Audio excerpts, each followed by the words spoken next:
आप कभी किसी मीटिंग में या प्रेजेंटेशन में कुछ बोलना चाहती थीं, पर डर या हिचकिचाहट की वजह से नहीं बोल पाई, क्योंकि आपको लगा कि शायद आपकी बात कोई सुनेगा नहीं और सीरियसली नहीं लेगा। तो दोस्तों, ये एपिसोड आपके लिए है, ताकि आप जब बोले तो लोग आपको सुने भी।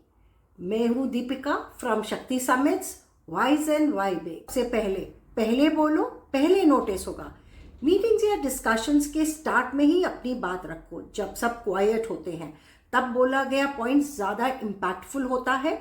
यह आपको अथॉरिटी भी देता है और लोग आपको अटेंटिवली सुनते भी हैं। Second, short and sharp.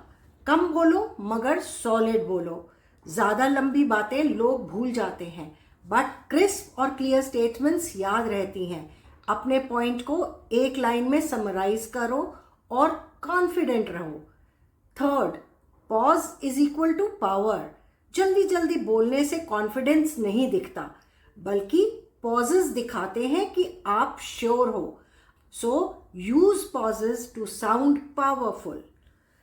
अगर आप अपनी टोन स्ट्रांग रखोगे और बॉडी लैंग्वेज ओपन रखोगे तो लोग ऑटोमेटिकली आपकी बात पर ध्यान देंगे।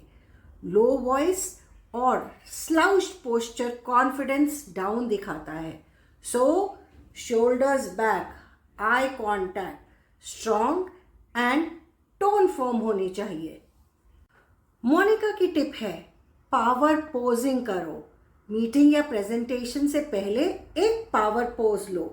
Stand tall, hands on hips और या आर्म्स ओपन।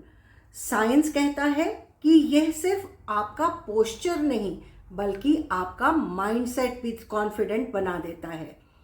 नीति कहती है कि अगर कोई आपकी बात काट रहा है तो पोलाइटली बट फर्मली बोलो, I'd love to hear your point, but let me finish first। यह लाइन असर्टिव है बट रूड नहीं। आपकी अथॉरिटी भी सेट हो जाती है। सिर्फ बैठने के लिए नहीं, अपनी प्रेजेंस दिखाने के लिए होती हैं। आज के टिप्स को अप्लाई करो और देखो कैसे लोग आपको सीरियसली लेते हैं। अपनी पावर को दबाओ नहीं, क्योंकि शक्ति तो आपके अंदर है।